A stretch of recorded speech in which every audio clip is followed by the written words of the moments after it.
Ravi de vous Bonjour. retrouver. Bon, on va démarrer. On parlera de l'Ether peut-être dans un instant, mais sur Bitcoin, tiens, quel potentiel pour la suite, voyez-vous?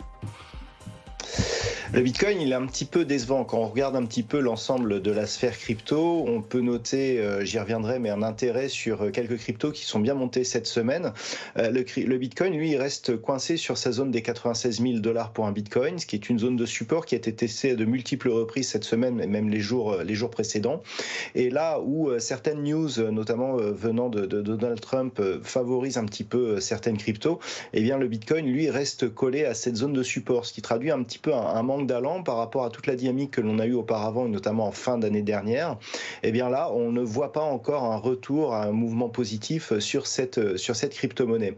Alors, toutefois, par rapport à la hausse qui a été enregistrée en 2024, la phase de consolidation horizontale dans laquelle on se trouve depuis le mois de novembre, donc grossièrement entre 92 96 000 $ et 107 000 $ pour un Bitcoin, nous indique qu'il n'y a que très peu de consolidation. Donc, on a effectivement des forces intrinsèques qui permettent au Bitcoin de rester sur ces niveaux, mais pas encore assez pour impulser un nouveau mouvement qui pourrait nous permettre de viser de nouveaux records. On a une déception sur certaines cryptos, notamment cette semaine, notamment sur l'Ether et sur Solana.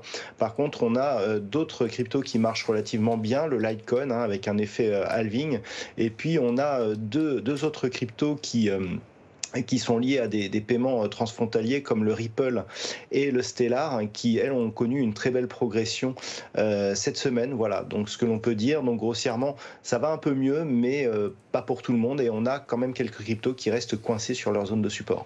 Effectivement, après un sacré rallye quand même ces dernières semaines et mois, peut-être une pause, simple pause, ou peut-être voilà une forme d'essoufflement. Cette question reste posée, on la pose chaque semaine à nos pros. Juste sur l'Ether, est-ce que vous voyez là, pour le coup, une dynamique un peu différente ou pas? Sur l'Ethereum, tant que l'on est sous la zone des 2600, 2800, c'est compliqué. Donc là, on est à 2007, on est dans un range qui a été une zone de neutralité. Mais grossièrement, il faudrait au minimum repasser au-delà des 2850 $ pour commencer à retrouver des signaux positifs. Mais là, on a plus l'impression d'être dans une phase de consolidation horizontale d'une dynamique qui reste baissière. Bon, après, faut relativiser les choses, parce que Gilles, s'il y a 6 mois, on avait dit que Bitcoin à 97 000 $, ce serait décevant. Si on l'avait dit il y a 6 mois, franchement, on l'aurait pas cru et vous l'auriez pas cru non plus. Enfin, c'est là qu'il faut quand même prendre Effectivement. du champ. Et ouais, effectivement, donc au niveau, c'est ce que je disais, au niveau de la tendance globale, le fait d'avoir eu peu de consolidation nous indique que d'un point de vue moyen-long terme, ça reste solide, mais d'un point de vue court terme, on n'a pas de signal de rebond actuellement.